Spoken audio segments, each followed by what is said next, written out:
The smoke rose wrong from Ezekiel Wardlow's chimney that December morning, curling sideways through a wooden box that jutted from the stone like a broken limb.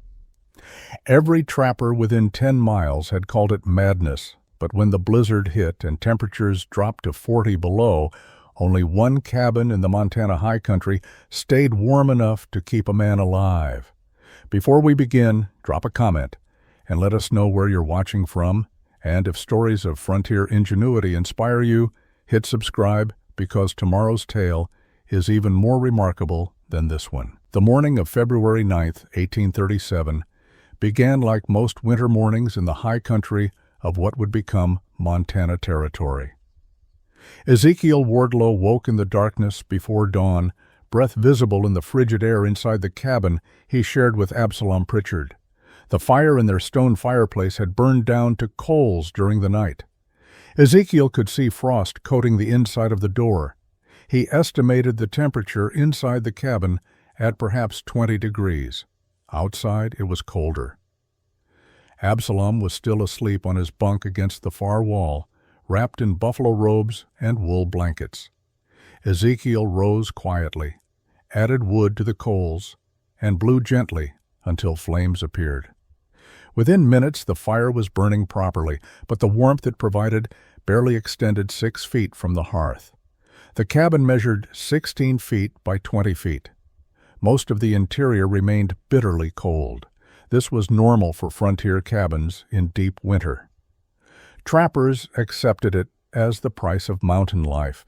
You stayed close to the fire during waking hours. You slept under heavy robes at night. You burned enormous amounts of firewood just to keep temperatures barely tolerable. It had always been this way, but February 9th, 1837, was not a normal day. By mid-morning, the temperature outside had dropped to 30 below zero. Wind came howling down from the peaks, driving through every gap in the cabin's log walls. The fire roared in the fireplace, consuming wood at an alarming rate, yet the cabin grew colder. Ezekiel and Absalom fed the fire constantly, burning through their carefully stacked woodpile far faster than planned. The problem was simple physics, though neither man understood it in those terms. The fire needed air to burn. That air came from inside the cabin, pulled in through gaps around the door and between logs. Cold outside air rushed in to replace it. The fire heated this air, and it rose straight up the chimney and escaped into the sky. The cabin was effectively a pump, pulling in freezing air, heating it with burning wood, and expelling it. The men were burning wood to heat the wilderness outside their walls. By afternoon, both men were coughing from smoke. The extreme cold and high winds were creating downdrafts in the chimney. Smoke that should have risen and escaped was being blown back down into the cabin. Absalom's eyes were streaming. Ezekiel felt his chest, tightening with each breath. They faced an impossible choice: open the door to vent the smoke and freeze from the influx of 40 below air, keep the door sealed and suffocate in the thickening haze. They chose survival as they understood it. They sealed every gap they could find, stuffing rags around the doorframe, hanging a blanket over the entrance. The smoke grew thicker. Absalom sat down on his bunk around 4 in the afternoon, complaining of dizziness. Ezekiel felt it too, a lightheaded sensation that made thinking difficult. The fire continued to burn, consuming oxygen, producing smoke that had nowhere to go. At some point during the evening, Absalom stopped responding to questions. Ezekiel tried to rouse him, but his own movements felt slow and distant. Ezekiel did not remember lying down. He woke sometime after midnight to find the fire had burned out completely. The cabin was dark and cold as death itself. He called Absalom's name. There was no answer. He crawled to his partner's bunk and felt for a pulse. There was none.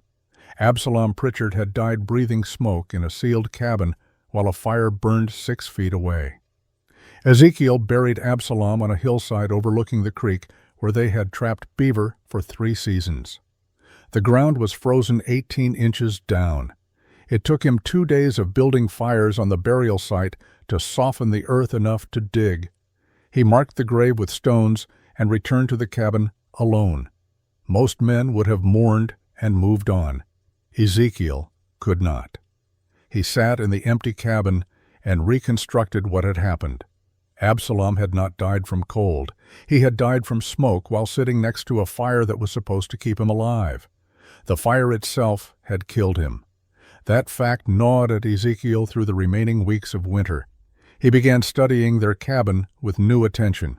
The fireplace occupied one corner, built from stacked stones mortared with mud. The chimney rose through the roof, approximately 3 feet tall above the roofline. It was typical frontier construction. Ezekiel had built dozens like it. He had never questioned the design. Now he questioned everything. He observed how the fire behaved during different weather conditions. On calm days, smoke rose properly, and the fire drew well. On windy days, downdrafts pushed smoke back into the cabin. The windier the day, the worse the problem became. During the blizzard that had killed Absalom, the downdrafts had been constant and severe. He noticed something else. Even when the fire burned perfectly, the cabin remained cold, except in the immediate vicinity of the hearth. He could stand 5 feet from a roaring fire and still see his breath. The heat went straight up the chimney. He estimated that perhaps 1/5 of the heat produced actually warmed the cabin. The rest escaped into the sky. When spring came and trapping season ended, Ezekiel did not leave the mountains. Instead, he traveled to other trappers' camps, examining their cabins and asking questions. Had they experienced downdraft problems?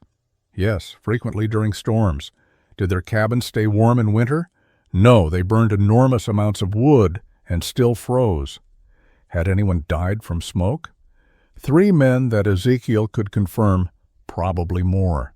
He found abandoned cabins and studied them carefully. Several showed evidence of fire damage where sparks from the hearth had ignited the structure. Others had chimneys that had collapsed, making them uninhabitable. One cabin had a fireplace so poorly designed that the trapper had simply abandoned it and built a new structure rather than trying to fix the original. A pattern emerged. Every cabin used the same basic design: fireplace inside, chimney rising through roof, fire burning in open hearth. This design had been carried west from Kentucky, Tennessee, and Virginia. It was how cabins were built, because it was how cabins had always been built, but the design was fundamentally flawed. It placed the combustion source inside the living space, consuming interior air and creating smoke. It sent most of the heat straight up and out. It was vulnerable to weather conditions that could reverse the draft. Men were dying in cabins with fires burning because nobody had questioned whether fire belonged inside at all. Ezekiel began to question it. In late May of 1838, Ezekiel traveled to Fort Benton, a trading post on the Missouri River, to sell his winter's take of pelts. The journey took 6 days on horseback. He completed his business in an afternoon, selling 43 beaver pelts for a decent price. Most trappers would have spent the money on whiskey and supplies before heading back to the mountains. Ezekiel stayed at the fort for 2 weeks, watching people work. The fort had a blacksmith, a Frenchman named Michel Dubois, who shod horses and repaired traps. Ezekiel spent hours observing the forge. The setup was simple but ingenious. The fire burned in an iron box outside the main work area. The box had a door for adding coal and a grated bottom for airflow. Heat radiated from the metal, warming the entire smithy without filling it with smoke. The smoke went up a metal pipe to the outside. The fire stayed hot because air entered through controlled vents at the bottom. Michel could regulate the temperature by adjusting how much air reached the coals. The system was efficient. A small amount of fuel produced substantial heat, and all of that heat stayed in the workspace instead of escaping. Ezekiel asked questions. Michel explained that forge design had been refined over centuries in Europe. The principle was simple: contain the fire, control the air, capture the heat. A forge built inside a shop would be unusable, filled with smoke and wasting fuel. The external firebox solved both problems. That night, Ezekiel lay awake thinking. Cabins were built with fires inside because that was tradition. But forges proved fire could be outside while heat stayed inside. What if a cabin worked like a forge? Fire outside in a controlled box, heat brought inside through stone or metal. Smoke vented away from the living space. The idea felt backward, contrary to everything he knew about frontier construction, yet it made sense. Fire needed air and produced smoke. Both were problems inside a sealed cabin. Moving combustion outside eliminated both issues. The challenge was getting heat from an external fire into the interior space efficiently. He thought about his own cabin's chimney. It was stone, built thick to withstand heat. After a fire burned for hours, the stones near the hearth stayed warm. That warmth radiated into the room even after the fire died. Stone held heat. If smoke from an external fire passed through enough stone, the stone would capture that heat and radiate it. But smoke rose. To pass through stone, it needed a pathway. A chimney provided that pathway, but only vertically. What if the pathway was not straight up? What if smoke was forced to travel through stone in a different pattern, giving up more heat before escaping? The concept was forming, but incomplete. Ezekiel needed to understand more about how heat moved and how stone absorbed it. He spent his remaining days at Fort Benton examining every structure, watching how buildings were heated, asking questions that made people think he was strange. When he finally left for the mountains, his saddlebags contained no whiskey or tobacco. They contained 10 pounds of iron hardware and a book on masonry he had traded 3 pelts to obtain. Ezekiel returned to his cabin in mid-June of 1838 and spent the next month planning. He filled pages torn from the masonry book with sketches and calculations. He was not an educated man, but he understood basic mathematics and had a carpenter's sense of structure and proportion. His design evolved slowly through dozens of revisions. The foundation of his idea was thermal mass. Stone absorbed heat and released it slowly over time. A standard chimney used stone only as a conduit for smoke. The stone incidentally captured some heat, but most escaped because smoke moved too quickly through too little mass. Ezekiel wanted to maximize the amount of stone that smoke contacted and slow down the smoke's journey to give maximum heat transfer. He decided on a chimney far thicker than standard construction. Most frontier chimneys were 8 to 10 inches wide, just enough to carry smoke from a fireplace. Ezekiel designed his at 24 inches wide, nearly triple the normal size. The additional mass would absorb substantially more heat. He would build it on the exterior wall of the cabin, not inside, so the entire stone column could radiate warmth into the interior. Stone selection became his obsession through July. He needed dense rock that would hold heat efficiently. Sandstone was too porous and would crack under temperature extremes. Limestone was better, but still prone to cracking. River stones, smoothed by water and compressed over millennia, were ideal. He spent 3 weeks collecting stones from a creek bed 2 miles from his cabin, selecting only those that met his criteria for size, density, and shape. The stones needed to be roughly uniform, 6 to 8 inches in dimension, heavy enough to indicate density. He rejected hundreds before gathering enough for his purpose. He hauled them in a makeshift sled pulled behind his horse, making dozens of trips. Other trappers passing through watched him work and asked what he was building. When he explained he was constructing a new kind of chimney, they looked at him with confusion and moved on. Mortar was equally critical. Standard frontier mortar was mud mixed with grass or moss. It worked adequately for basic construction, but degraded under the intense heat cycles a chimney experienced. Ezekiel needed something stronger. The masonry book described lime mortar used in European construction. Lime was unavailable in the mountains, but clay was abundant. He experimented with mixtures, combining clay with sand from the creek bed in different ratios. Pure clay cracked when heated. Too much sand made weak mortar. After burning dozens of test samples in his fireplace, he found a ratio that worked: 3 parts clay to 1 part sand, mixed with water to a thick consistency. He added something the book did not mention: animal hair from deer hides he had tanned. The hair reinforced the mixture, preventing cracks just as it had in his cabin's chinking. By early August he had materials assembled: 200 river stones, each selected for quality, 50 pounds of clay mortar mixture prepared and stored, iron tools for shaping and setting stone. He chose a location on the cabin's south wall where morning sun would warm the exterior. Construction would begin tomorrow. Before Ezekiel could build the stone chimney, he needed to construct what would feed it. The external firebox was the foundation of his entire system. Fire would burn outside the cabin in a controlled chamber. Smoke and heat would enter the base of the stone column and rise through it.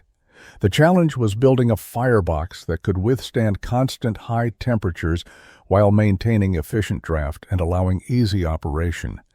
Metal was essential, but expensive on the frontier.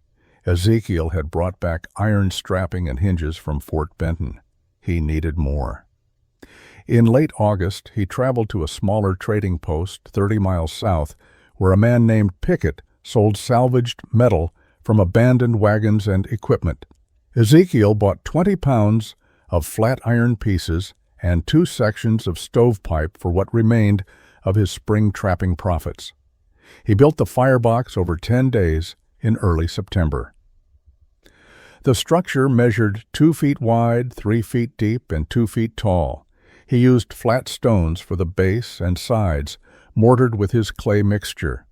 The front face was iron plate, hinged to create a door for loading fuel. He cut a rectangular opening in the back wall where the firebox connected to the chimney base. The bottom of the firebox sat on a stone platform 6 inches above ground level.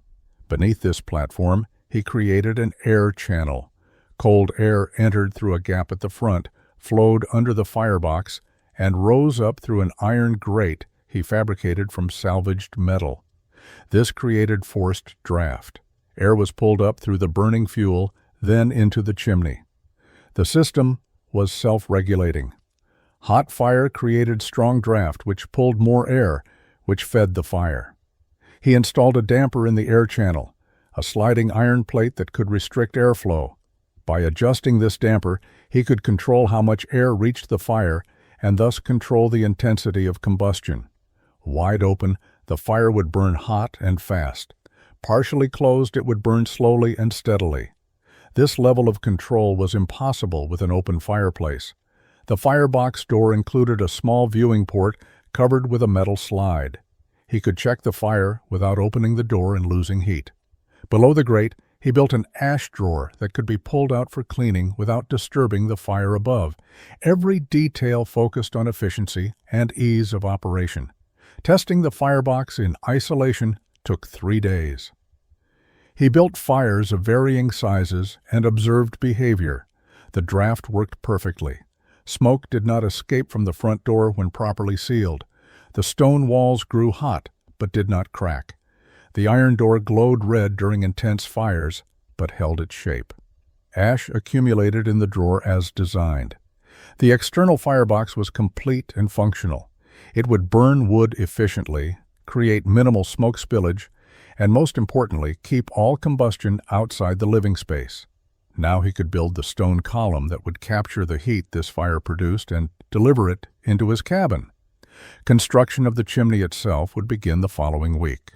The stone chimney rose through September and into early October. Ezekiel worked alone, setting each stone carefully, checking vertical alignment with a plumb line made from cord and an iron weight. The column measured 24 inches square at the base, tapering slightly as it rose. By the time it reached 8 feet above ground, he had used more than half his collected stones and 3 weeks of labor.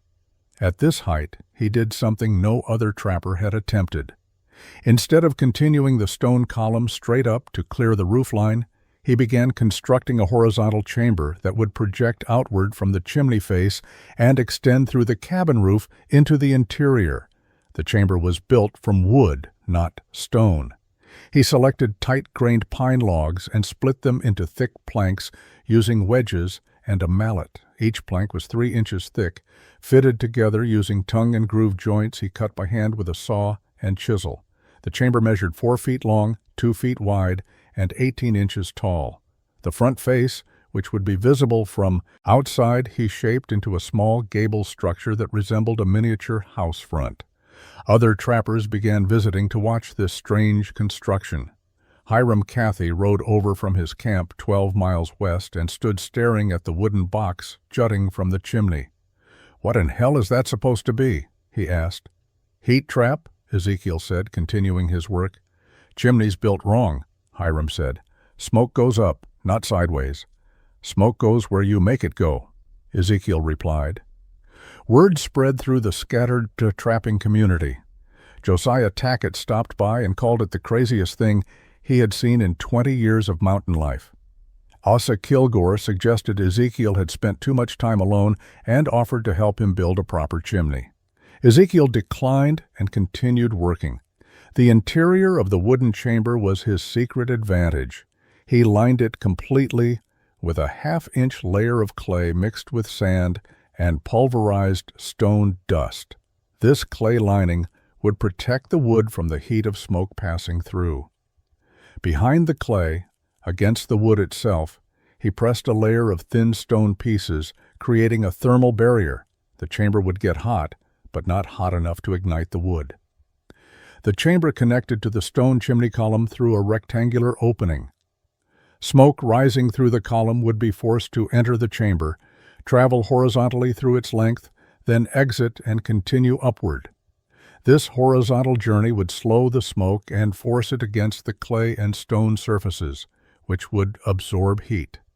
The portion of the chamber that extended through the cabin roof and into the interior would radiate captured heat directly into the living space. It would function as a secondary heat source, glowing warm hours after the external fire died down. Reuben Caudle visited in late October and watched Ezekiel seal the chamber joints with pine pitch. "You really think this'll work?" he asked. "Find out soon enough," Ezekiel said. The first snow was already falling in the high peaks. On October 23, 1838, Ezekiel completed the final section of chimney above the side draft chamber. The stone column rose another 4 feet past the chamber, clearing the roof line and extending high enough to create proper draft. He mortared the last stone into place at midday and waited 3 days for the mortar to cure fully before attempting to use the system. October 26th was clear and cold, temperature near freezing at dawn. Ezekiel loaded the external firebox with kindling and small pieces of split pine. He opened the draft damper fully and lit the fire. Smoke rose from the kindling and moved into the chimney base as designed. Within seconds, he saw smoke beginning to exit from the top of the chimney above the roof line. The draft was working. Smoke traveled up through the stone column, was forced horizontally through the side draft chamber, then continued upward and out. Ezekiel added larger pieces of wood. The fire grew stronger. He went inside the cabin to observe. The interior portion of the side draft chamber protruded through the roof near the south wall. He placed his hand near the wooden surface. After 10 minutes, it was barely warm. After 20 minutes, noticeably warm. After an hour, hot enough that he could not keep his hand pressed against it for more than a few seconds. He had no thermometer, but he estimated temperatures. When he woke that morning, the cabin interior had been perhaps 35 degrees, only slightly warmer than outside. After 2 hours of fire in the external firebox, the cabin felt near 50 degrees. After 4 hours, approaching 60. The heat radiating from the chamber and from the stone chimney column was warming the entire space. He tested the draft control by partially closing the damper beneath the firebox. The fire intensity decreased immediately. Smoke continued to exit properly, but at reduced volume. He could regulate the heat output by controlling airflow, something impossible with an open fireplace. By evening, he had burned through approximately 1/8 of a cord of wood, far less than he would have used in a standard fireplace to achieve similar warmth. The cabin temperature remained stable around 55 degrees. As the fire died down to coals, he expected the cabin to cool rapidly. It did not. The thermal mass of the stone chimney and the clay-lined chamber had absorbed hours of heat. They continued radiating that warmth into the cabin long after the fire reduced to embers. He let the fire go out completely around 8 in the evening. At midnight, the cabin was still noticeably warm. By dawn, the temperature had dropped to 40 degrees, but that was substantially warmer than the exterior temperature of 28. The system worked, but Ezekiel saw room for improvement. The chamber could be longer to capture more heat.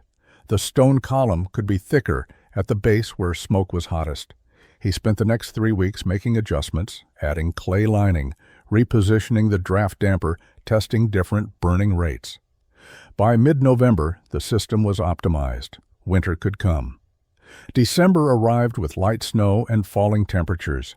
Ezekiel had stockpiled 4 cords of split wood near the external firebox, protected under a bark-covered frame.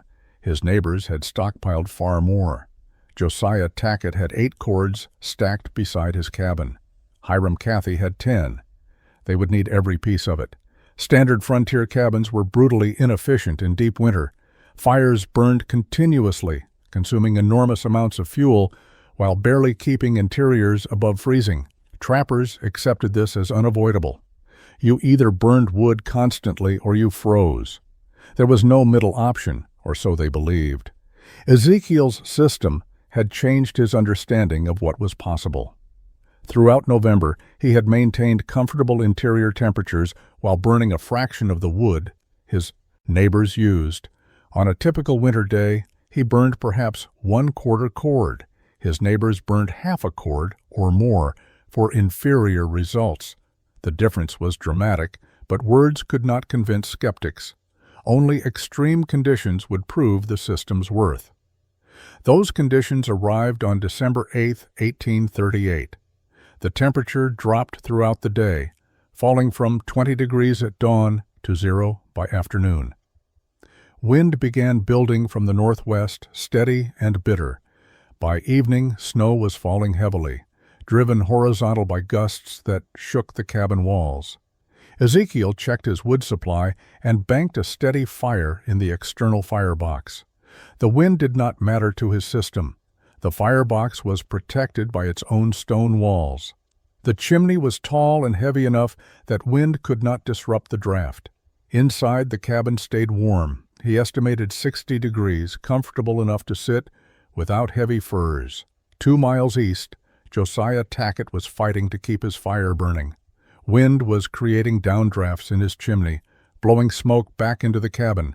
He had stuffed rags around his door and window, trying to seal the structure, but cold air found every gap. His fireplace roared with flames, consuming wood at an alarming rate, yet the cabin remained bitterly cold. He wore every piece of clothing he owned and still shivered. Hiram Cathy faced similar problems.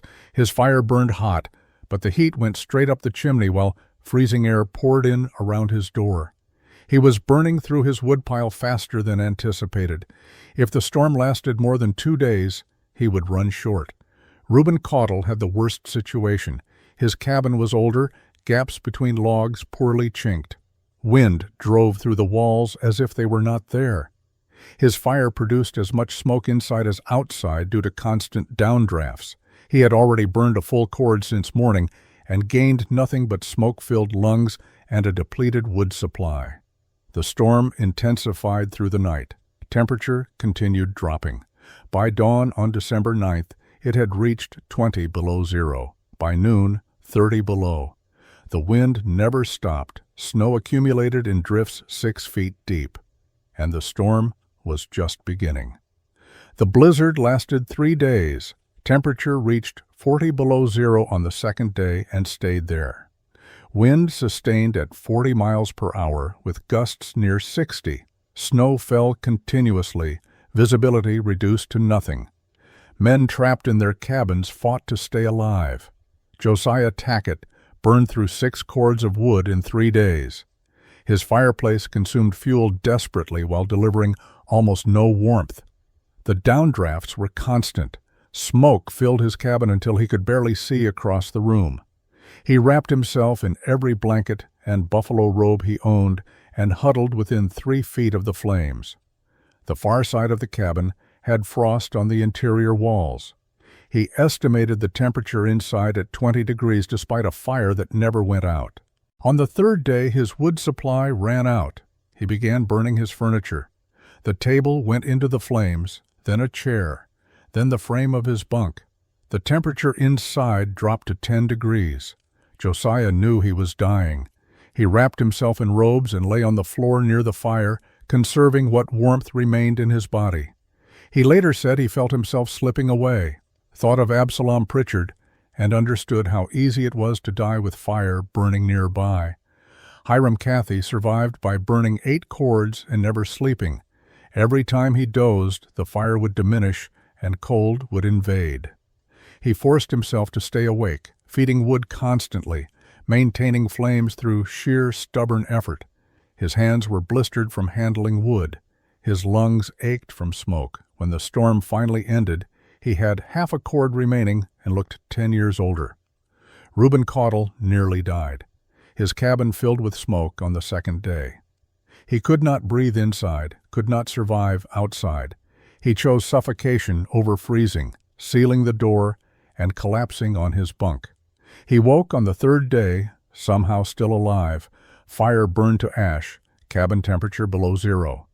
He later could not explain his survival except to say that mountain men are hard to kill. 2 trappers did die, Asa Kilgore and a man named William Brecht, both found frozen in their cabins after the storm passed. Brecht had run out of wood. Kilgore's chimney had collapsed under ice weight, filling his cabin with smoke. Both men made choices between bad options and lost. Ezekiel Wardlow burned 1.5 cords of wood during the 3-day blizzard. He maintained a steady fire in the external firebox, adding fuel every few hours, adjusting the draft damper to sustain consistent heat. Inside his cabin, the temperature never dropped below 60 degrees. The side draft chamber glowed warm. The stone chimney radiated heat throughout the interior. He slept comfortably under a single blanket, ate hot meals, and waited for the storm to end. When men emerged after the blizzard and began checking on neighbors, they found Ezekiel outside his cabin splitting wood, shirt sleeves rolled up despite the cold. His chimney smoke still rose sideways through that strange wooden box. Nobody called it crazy anymore. Spring came late in 1839. When the snow finally melted and trappers began moving through the high country again, Reuben Caudle rode to Ezekiel's cabin and asked to see how the system was built. He did not apologize for his earlier skepticism. Mountain men did not apologize. He simply asked to learn. Ezekiel showed him everything: the external firebox with its draft control, the thick stone column that captured heat, the side draft chamber that forced smoke to give up warmth before escaping. Reuben took notes on scraps of paper, sketching dimensions, and asking questions about mortar mixtures and clay lining techniques. "How much warmer was your cabin than mine?" Reuben asked. Ezekiel considered. "I stayed at 60 degrees or better. You said yours got down to near freezing?" "Lower," Reuben admitted. "Maybe 25 degrees, and that was with a fire burning constant." 35 degrees warmer then," Ezekiel said. "Maybe more." Reuben built his own heat trap chimney that summer. He modified the design slightly, making his side draft chamber shorter but wider. The principle remained the same: fire outside, heat inside, smoke controlled. When winter came, his cabin stayed warm while using half the wood he had burned the previous year. Word spread through the mountains. Hiram Cathy visited, saw Reuben's system, and built one himself. Josiah Tackett followed. By 1840, a dozen trappers in the northern Rockies had built variations of what they called Wardlow chimneys or heat trap systems. The specific details varied based on available materials and individual skill, but the core innovation remained consistent. Ezekiel never claimed credit or sought recognition. He shared his knowledge freely with anyone who asked. When men offered payment for consultation, he refused. The system had saved his life and others. That was sufficient. The fur trade collapsed in the early 1840s. Beaver populations had been trapped to near extinction, and silk replaced felt in hat production. Trappers left the mountains, heading for Oregon, California, or back to settlements. Ezekiel left in 1844, settling on a small farm in the Willamette Valley. He married Celia, a widow from Missouri, in 1846. They had 3 children and lived quietly. He never returned to Montana Territory, but his cabins remained. In 1862, a settler named Obadiah Trent discovered an abandoned structure near what had been Ezekiel's trap lines. The cabin was weathered but solid. The stone chimney stood intact, the side draft chamber still functional. Trent occupied it through 2 winters before building his own homestead. He later wrote in a letter that the old cabin stayed warmer than any structure he had known, despite being abandoned for nearly 20 years. Ezekiel Wardlow died in 1873 at age 64. His obituary in the Oregon City newspaper made no mention of his time in the mountains or the innovation he had created. To his family, he was simply a farmer who had lived well. But in the high country, scattered across Montana and Wyoming, chimneys still stood that proved a man could survive winter by thinking differently about fire.